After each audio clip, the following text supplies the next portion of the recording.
We're now over 24 hours past the time where the Habs traded for Jeff Petry and Casey DeSmith from the Penguins, so the question's begging to be asked, why haven't the Habs or Petry or anyone said anything about the trade publicly? Does that mean there's more moves to come? I'll be talking about that. Plus, Jeff Petry, before he left Montreal, said he didn't want to close the door on the franchise. And finally, we have some more Lane Hutson praise for you on this edition of Habs Digest. So as we get into the video, a quick reminder, guys, about 70% of you watching this video right now are not subscribed. So hit that button if you haven't already. If you like the content we have here, there's a lot more where this video comes from. So the question really begs to be asked, why are the Habs so quiet? And as Habs Fan TV put on Twitter, even if Petry hasn't and probably won't speak to the media, I'm surprised Kent hasn't yet. Is there something else coming sooner than we think? And I think this is a very good question. I mean, I know in some parts of Canada today is a civic holiday. It's more of a public holiday though. Like, I had to work today. Most people I know, actually everyone I know, had to work today. So, you know, it's not like it's this big holiday and that's the reason the Habs aren't doing anything, but it's very interesting. Because usually, at least, you know, within 24 hours of a trade, you'll hear about a press conference to discuss the trade coming up or something, like Kent Hughes saying, like, hey guys, listen, we're going to talk about this Petry DeSmith trade, blah, blah, blah, blah. And like they said, Petry probably won't do anything, but why haven't we heard anything? I mean, there could be some very good reasons for it. Before I get into this, you know, conspiracy theorists, like, oh, there's something else going on. It could just be the fact that Kent Hughes is busy. It was the weekend. It's now a Monday. There's a lot of stuff going on, whatever.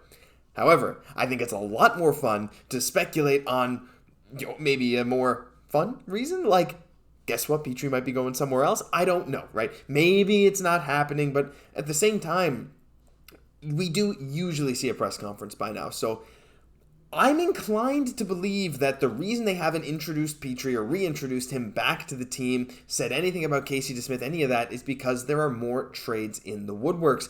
I truly believe that Kent Hughes is still on the phones looking for a new home for Petry right now, and while yes, this is pure speculation, I don't think it's completely baseless. Like, there's at least a decent reason for this to be the case, right? Jeff Petry doesn't necessarily fit in with the Habs defensemen this year. He blocks some of their prospects coming up in the future, and I don't believe Petry will be on the roster to start the season, and if he is, then I don't believe he'll be on the roster very long, so it really wouldn't surprise me if Kent Hughes was out there already trying to look for a trade for him, or maybe Casey DeSmith, probably not, that one's more in the air, maybe Jake Allen, maybe Kent Hughes is just looking for trades for anyone on the team, whether it's Christian Dvorak, who's currently injured, whether it's Yoel Armia considering a buyout, whether it's trading one of the players he just acquired. Maybe the reason that they haven't said anything yet is because there's more going on behind the scenes, and they're going to kind of do one big wrap-up once it's all done. However, that is just pure speculation. Like I said, there's probably some legit reasons. He's probably just saying, hey, look, I'm tired. It was a weekend. Look, we'll have a press conference like Wednesday or something. And honestly, if that happens, this video might age really poorly. But I think it's a bit of fun just to speculate. Now let's move on to Petry himself. Petry had an interesting quote just last year before he was traded away from the Habs. Now, this comes from the Habs Reddit, and they kind of posted an old tweet from Arber Basu. And this is a quote from Jeff Petry in April of 2022, I believe.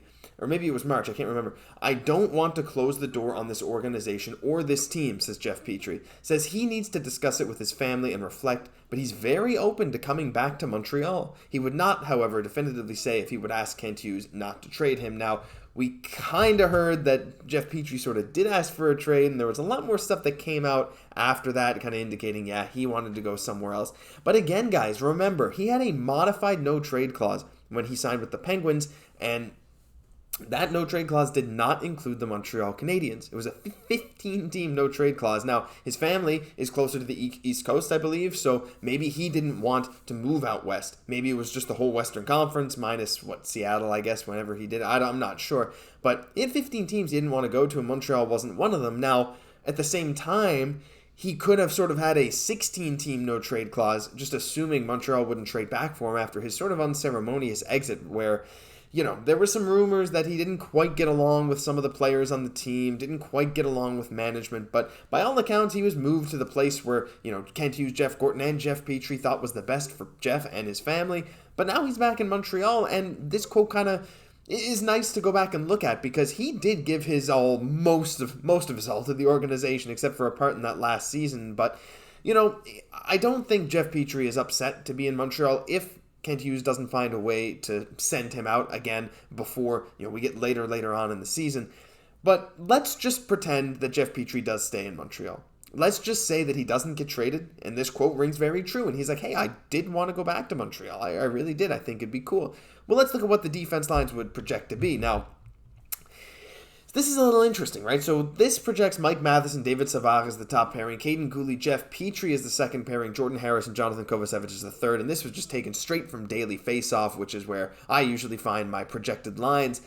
And this is interesting to me because I think a lot of you guys, along with a lot of analysts, would say, oh, Mike Matheson, Jeff Petry has got to be the top pairing, right? Well, this is where it gets weird. The Cayden, Guhle, David Savard pairing last year, as we've said many times on the show, and as you guys probably know, was statistically one of, if not the worst defensive pairing, especially defensively and even offensively last year in the NHL. That pairing just did not work. The chemistry between Guhle and Savard was not there. The play styles don't match.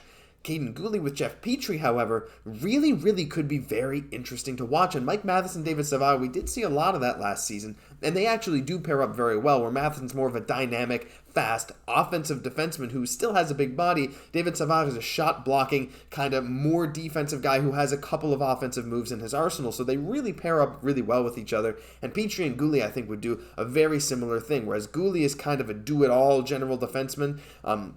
Jeff Petry's a big body who's not afraid to get physical, but really has a great offensive touch and great puck handling skills. So I think they would look really good together if that's what we saw.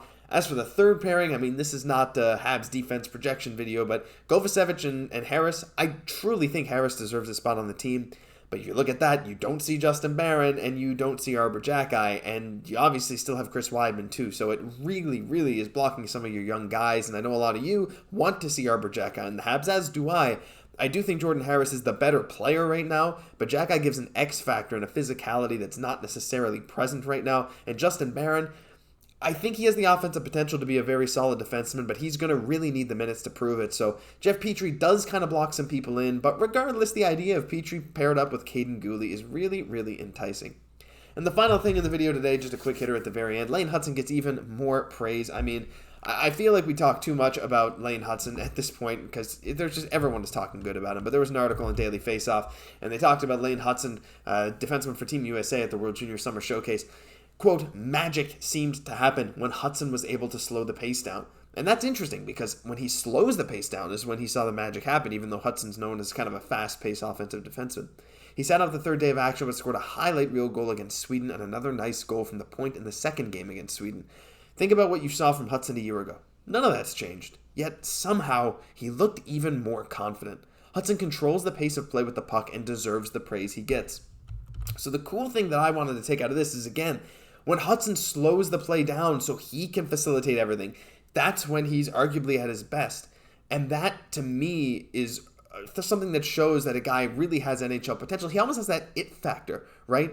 When a player can kind of slow the game down to their own pace and make everyone else around them adjust to them, that means this player has that star caliber level of play, right? If he just starts slowing down and the other players are staying fast and able to hit him and stuff, it's not going to work. But Lane Hutson controls the pace of the game.